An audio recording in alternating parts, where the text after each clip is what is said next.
Պարոն Ղազարյան, լռեք եւ տեղից մի խոսեք։ Քրիստինե Վարդանյանը դալիճում չէ, Հարություն։ Հա, վայ, 1000 ներողություն։ Համեցեք, Տիկին Վարդանյան։ Քաղաքացիական պայմանագիրը անցալով Ռուբեն Ռուբինյանի թեմայի մեջ մնալու կոչին քննարկում էր կաթողիկոսի հետ կապված հարցը։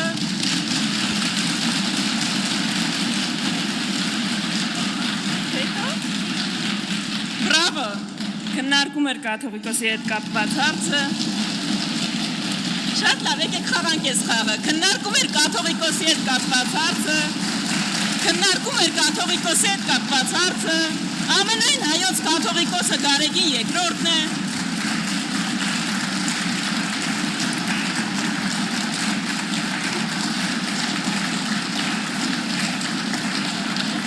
Ինչ թվում է հերիք հարգելի գործընկերներ, շարունակեք Տիկին Վարդանյան։ Եվ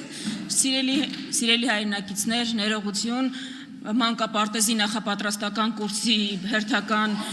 բանի Տիկին Վարդանյան, ներողություն, Տիկին Վարդանյան, ես ես հորդորում եմ մնալ կոռեկտության սահմաններում, այստեղ բոլորը շատերը երիտասարդ են, բայց ոչ ոք մանկապարտեզից չի այդուր ձեր խմբակցությունում եւ ես ես հորդորում եմ մնալ կոռեկտության սահմաններում, շարունակեք ձեր ելույթը։ Կթողեք շարունակեմ։ Հիմա Լրություն։ Ես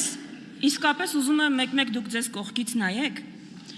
ու պատկերացնեք ուր եք հասել, պատկերացնեք ինչքան եք նմանվել բոլոր են իրականությունից կտրված իշխանություններին,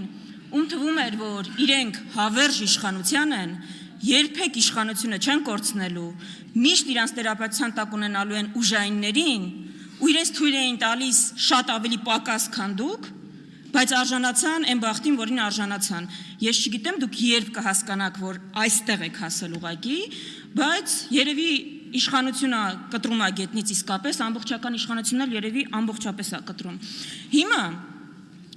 հասկանում եք, մենք հասել ենք այնտեղ քաղաքացիական պայմանագիրը, սիրելի հայրենակիցներ, այստեղից ուզում եմ վարի հնազանդեցման քաղաքականություն։ Այսինքն իրենց համար խնդիր չի, որ Իլհամ Ալիևը պահանջում է սահմանադրություն ու իրենք գնում են այդ սահմանադրությունը իրագործելու ճանապարհով։ Իրենց համար խնդիր է, որ ընդդիմությունը խոսում է դրա մասին։ Անելու մեջ խնդիր չեն տեսնում։ Իրենք տեսնում են խնդիր դա բարձրաձայնելու մեջ։ Ես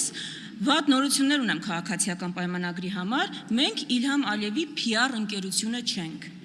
Դուք կարող եք, մենք չենք, մենք նրա համար չենք ձայն ստացել, որ լսենք իր հայտարարությունները, սպառնալիքները, մանավանդ այն պարագայում, երբ 8 տարի ինչ ասել է իրականացրել է, ու գանք այստեղից մտածենք դա ոնց փաթեթավորենք, որ մեր ժողովուրդը չհասկանա ինչի մասին է խոսքը։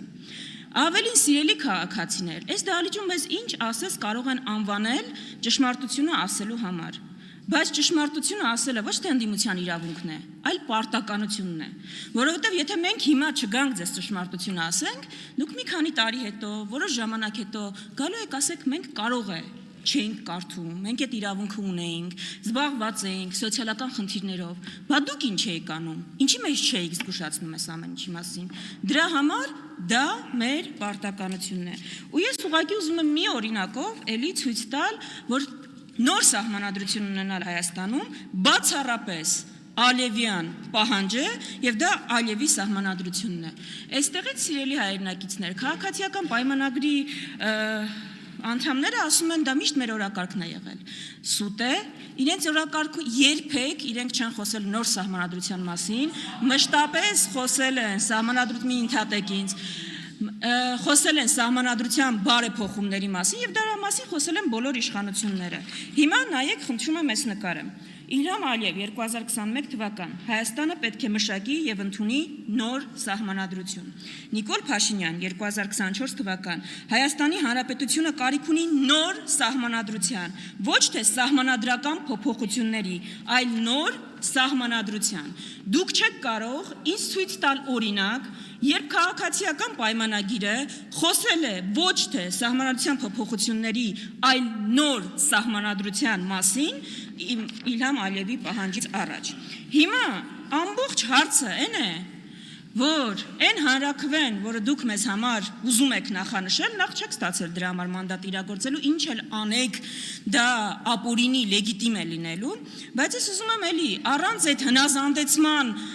բանին համաձայն լինելու, մեր քաղաքացիներին ուղիղ ասել դա ինչ է նշանակում։ Սիրելի քաղաքացիներ, մեր սահմանադրությունը հնարավորություն չի տվել որևէ եղանակով փոխել սահմանադրությունը այնպես, որ այդտեղ նախաբանը չլինի։ Մեր սահմանադրությունում կան մի քանի կետեր, որոնք անփոփոխարինելի են ու որևէ հանրաքվե դա չի կարող փոփոխել։ Հիմա Նիկոլ Փաշինյանը չհասկանալով այս Ալիևի պահանջի հետ ինչ անել, անգամ այն բանից հետո, երբ սահմանադրական դատարանը իր իսկ սարքած ասում է, որ խոչընդոտ չի հանդիսանում, տարածքային պահանջ չի պարունակում Ադրբեջանի նկատմամբ, մեկ է Ալիևը այս պահանջը պահանջում է նախաստորագրած փաստաթուղթը ստորագրելու համար, ու Նիկոլ Փաշինյանը ձևը գտել է հետևյալը. միակ ձևը նոր սահմանադրություն ունենալու, որտեղ անկախության հռչակագրին, այսինքն մեր պետության ծննդյան վկայականին հողում չլինի, դա կազմալուծելն է երրորդ հանրապետությունը, կազմաքանդելը երրորդ հանրապետությունը, որովհետև այլ իրավական տարբերակ դրա չկա, ստեղծել նոր ինչ որ բան Ալիևի սահմանադրությունը հիմքում դնելու։ Հիմա ես ուզում եմ, որ դուք պատկերացնեք այս ամեն ինչը, սիրելի քաղաքացիներ, ձեզ ուղղակի հանրաքվե չեն առաջարկում, ձեզ ինչ որ փոփոխություն կամ չեն, ձեզ առաջարկում են ձեր ձեռքով կազմաքանդել Հայաստանի Հանրապետությունը, որի համար երևի Հայաստանում ամեն ընտանիք արյուն է թափել, ու այդ ամենը մենակ նրա համար, որ Ալիևի հակով սահմանադրություն կարվի, Ալիևի հակով։ Նիկոլ Փաշինյանը նախորդ բոլոր իշխանություններին մեղադրում էր իրենց հակով սահմանադրություն կարելու համար, ինքը ստանձնել է Ալիևի հակով սահմանադրություն կարելու պահանջը, բայց ձեզ ուզում է դարձնել իր հանցագիծը։ Այդ հանրաքվեն լավ ելք ունենալ չի կարող։ Որևէ լավ ելք, անգամ եթե չընդունվի, դա վատ է մեզ համար։ Այսինքն մեր տարբերակը այդ հանրաքվեին Ալիևյան սահմանադրության չհասնելն է։ Այստեղա անկյունակարային ու այս խորհրդանին նաև, այո, անկյունակարային գաղափարական բախում ու պայքարը լինելու։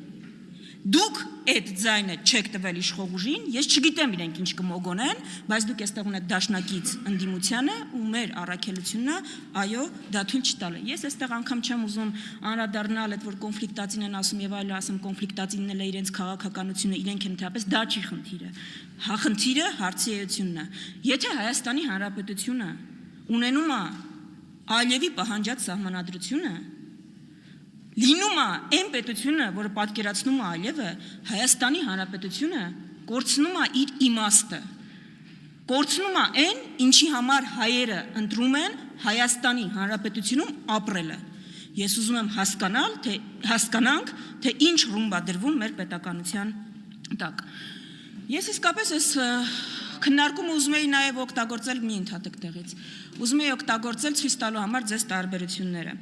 Մենք խորհրդարանական քննարկումներին հետևում եք ու տարբերություններ ու տեսնում եք ինչ քննարկումներ են լինում։ Ես ուզում եմ ձեզ ասել, որ այն պարագայում, եթե օրինակ մենք լինեինք այստեղ մեծամասնություն, այս քննարկումներից հետո երբ որ կավարտվեր, իսկապես Հայաստանում ամենամեծ խնդիրներից մեկը իշխանության ամբողջական կենտրոնացումն է մեկ մարդու ձեռքում, որը ստեղծում է այսենց իրականություն։ Այսենց իրականություն, երբ որ Հայաստանում падգամավորը մի մարդու անուն է տալիս, որը չկա Հայաստանի Հանրապետությունում, գոյություն չունի անձնագրով այդպիսի մարդ ու հրճվում են, երբ որ կաթողիկոսին կաթողիկոս են ասում, այսինքն ընդվզում են, երբ որ կաթողիկոսին կաթողիկոս են ասում։ Լավա, Փաշիզադեն, Արտուր Հովհաննիսյանը մնաց պայքարողներից, լավա Փաշիզադեն այդ օրակարգը բերեց, թե չէ, դուք քաղաքական օրակարգ էլ չէիք ունենալու, հասկանում եք։ Փաշիզադեն ու Ալիևը ձեզ տվել են քաղաքական օրակարգ, ուրիշ առաջարկ ունեք մեր ժողովրդին։ Ուրիշ առաջարկ ունեք, ինձ հերիքը ընդհատեք, զսպեք ձեզ, մի քիչ զսպված եղեք։ Պարոն Եղոյան, իրոք զսպեք ձեզ, իրոք զսպեք ձեզ։ Զսպեք ձեզ, պարոն Եղոյան։ Քանի անգամ ինձ ընդհատեցին, կվերականգնեք ժամանակը։ Ամոթը։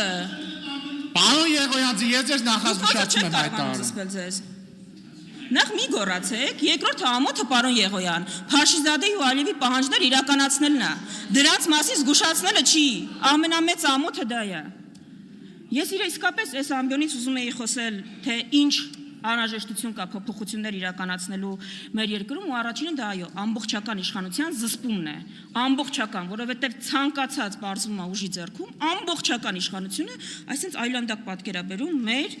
քաղաքացիների համար, բայց երևի դա կմնա հաջորդ ելույթներին, ինչ ասեմ, դմփու Արեգ Կաթողիկոսի անունը լսելուց, դա է մակարդակը։